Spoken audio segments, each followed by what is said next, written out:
What did a friend do that instantly turned you on? So I had been talking to this girl on Snapchat for a bit. We actually first met on Tinder. I tossed out some ridiculous pickup line like, "Anyone ever told you you're finer than a frog hair split 3 ways?"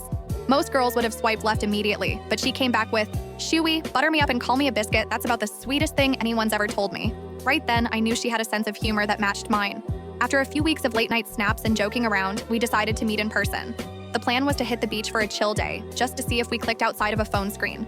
But here's the thing. She was so attractive online that 4 out of my 5 best friends swore up and down I was being catfished. They were placing bets that I was about to get stood up, or worse, show up to find some dude waiting for me instead. The day came, and I was half convinced they were right. But then she actually showed up at my house. No filters, no angles, just her standing there, and she was even prettier in person. I had one of those don't screw this up moments instantly. Problem was, I wasn't exactly ready for a beach date. I was in the middle of wrenching on my old 92 F-150. I'd just gotten lockers installed and had the axles out, parts spread all over the driveway. My hands were covered in grease, and honestly, I felt embarrassed. But instead of being weirded out, she walked right over, checked out the truck, and started asking me what I was working on. And here's the crazy part. She actually knew what I was talking about. Like, she wasn't just nodding along, she was calling parts by name, asking good questions. And before I knew it, she's crouched down next to me, helping line things up. At that point, I realized the beach wasn't happening. We were building this truck together instead.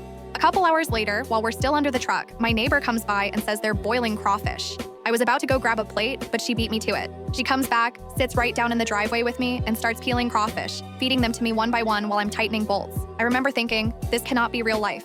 But it got weirder in the best way. Later, I was joking with my brother about how if I ever got married, I wanted it to be on the 4th of July with fireworks and a bounce house. Not even 5 minutes later, she randomly brings up how her dream wedding was on the 4th of July with fireworks and a bounce house. We hadn't even been on a real date yet, and here she was saying the exact same thing I had just told my brother. That's when I started thinking maybe this was bigger than just a casual fling. By the next weekend, she had basically moved in. Everyone thought it was way too fast, and maybe it was, but when you know, you know. We've been inseparable ever since. Now we're married with 2 beautiful babies, and every time someone asks me when I knew she was the one, I don't even hesitate. It wasn't Tinder, it wasn't Snapchat, it wasn't even the crawfish. It was that exact moment under the truck. Grease on her hands, laughing, handing me tools, and making me feel like I'd somehow just stumbled into the best decision of my life.